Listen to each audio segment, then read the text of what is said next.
Bonjour à tous, bienvenue au Pâté Convention pour cette nouvelle avant-première du procès Goldman. Alors, pour information, le film a fait l'ouverture de la quinzaine des cinéastes à Cannes cette année. Le film traite, je ne sais pas si vous avez vu le synopsis du second procès en appel de Pierre Goldman pour des braquages qui ont entraîné la mort de 2 pharmaciennes, et c'est Kiejman qui assure la défense. Alors, saviez-vous que le réalisateur qu'on accueille ce soir avait débuté en tant que stagiaire monteur pour le film de Sous le soleil de Satan de Maurice Pialat. Depuis, il y a des fans de Pialat et aussi de Cédric Kahn, visiblement. Il a tourné depuis de nombreux films, Feu rouge avec Carole Bouquet et Jean-Pierre Daroussin, L'Avion avec Vincent Lindon, Isabelle Carré, Une vie meilleure avec Guillaume Canet et Hélène Becti. C'est aussi, alors, est-ce que certains d'entre vous ont vu aussi La Prière, puisqu'il a, il y avait Anthony Bajon qui débutait, il a explosé avec ce film, Anthony Bajon. Cédric Kahn a aussi été acteur dans de nombreux films, Mademoiselle par exemple, Un homme à la hauteur, ou enfin L'économie du couple. Prochainement, il sera dans le film Madame de Sévigné. Alors, on va vous demander de l'accueillir très chaleureusement. Pourquoi ? Parce qu'il vient présenter ce soir le procès Goldman, et on aimerait vraiment qu'il revienne aussi, parce qu'il sort un film en janvier qui s'appelle Making of. Je vous demande d'accueillir Cédric Kahn.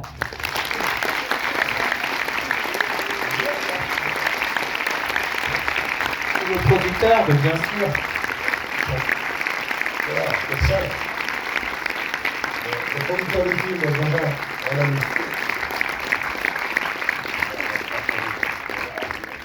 Il me laisse pas tout seul. Bonsoir. Bonsoir. Alors Cédric, racontez-nous un peu la jeunesse du film. C'est une présentation, donc on ne va pas dire grand-chose. Ouais. Mais comment vous avez entendu parler du procès Goldman et pourquoi ça vous a donné envie de réaliser un film dessus? C'est une question très vaste. Tu veux essayer d'y répondre? Pourquoi toi t'as eu envie de faire ce film? Alors franchement oui, c'est vrai que c'est Cédric qui est en promo depuis un moment, donc c'était beaucoup entendu répondre. Je crois que c'est le déclencheur, c'est le livre Souvenir obscur d'un juif polonais né en France de Pierre Goldman qu'il a écrit entre ces 2 procès, et qui est à la fois une œuvre littéraire spectaculaire et en même temps un récit qui donne envie de comprendre ce personnage et surtout de s'intéresser, je crois, à sa dialectique. Je crois que ça s'intéresse le plus chez lui. Oui, il est brillant. C'est un brillant. Enfin, dans son livre, on sent que c'est un homme brillant, et c'est vrai que c'est une des particularités de ce procès, c'est que l'accusé est très brillant, qu'il a souvent le dernier mot, enfin voilà, qui prend énormément de place. Vous allez voir, c'est un showman incroyable, c'est une très forte personnalité. Après l'affaire, enfin voilà, vous verrez dans le film, il y a plein de degrés différents. Tout le monde connaît l'histoire ou très peu de gens? Ouais, donc c'est moitié-moitié. Ok. Alors pour ceux qui ne connaissent pas, pour les plus jeunes j'imagine, ça se passe dans les années 70, c'est un activiste de gauche qui bascule dans le banditisme. Il est accusé de 4 braquages, dont 3 qu'il reconnaît très facilement, mais le 4e, où il y a eu 2 pharmaciennes qui ont perdu la vie, il ne le reconnaît pas, il clame son innocence, et ça va être tout le fond de cette affaire. Et alors du coup, est-ce que vous êtes beaucoup documenté pour faire ce film, ou quel a été votre travail de documentation? Est-ce que vous avez... vous allez faire débat avec Nathalie Herzberg. J'aurais pas dû vous dire. Je suis sûr que vous avez la réponse. Il a organisé un débat avec la scénariste du film, donc ça a été vraiment... Non, je dis ça parce que ça a été son travail à elle. La scénariste du film a fait un premier travail préalable à l'écriture du scénario, qui était de reconstituer entièrement le procès avec les articles de journaux de l'époque. Donc on a essayé d'être le plus... Alors évidemment, un procès ça dure 5 jours, le film dure... Heureusement pour vous, le film ne dure pas 5 jours. Donc c'est un condensé, voilà, on a gardé le meilleur, le plus passionnant. Et donc voilà, mais c'est très documenté, et puis évidemment il y avait des trous, on avait pas l'ensemble du verbatim, donc on a fait un travail de dialoguiste plus classique, c'est-à-dire on a recousu, on a réinventé des dialogues quand il y avait besoin. Et il y a quelque chose d'assez inhabituel, parce que généralement sur un tournage, on tourne les scènes un peu par-ci par-là, c'est pas du tout chronologique. Là, j'ai cru comprendre, peut-être que je me trompe, que le tournage, en tout cas sur tout le process, est fait de manière chronologique. C'est-à-dire que vous avez suivi les scènes et vous n'avez pas tourné dans le désordre. C'est vrai Oui, ça? on a tourné dans l'ordre où vous allez voir le film. Et les gens dans la salle, les figurants du film, ne connaissaient pas le scénario. Donc ils découvraient les débats exactement comme vous ce soir.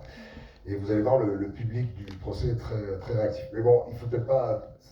Vous allez voir le film, c'est peut-être pas la peine de vous raconter tout ce qu'il y a dans le film. Est-ce qu'il y a des questions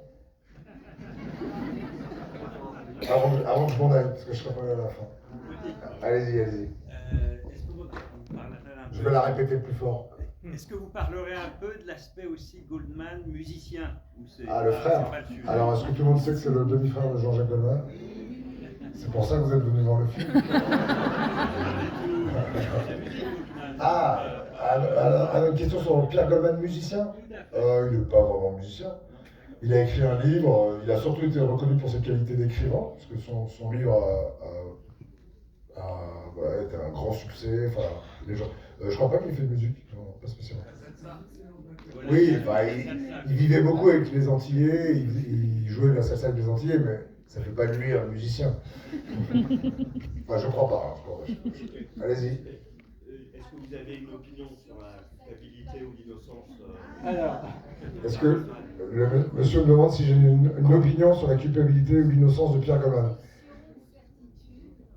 C'est ça? C'est la même question? oui.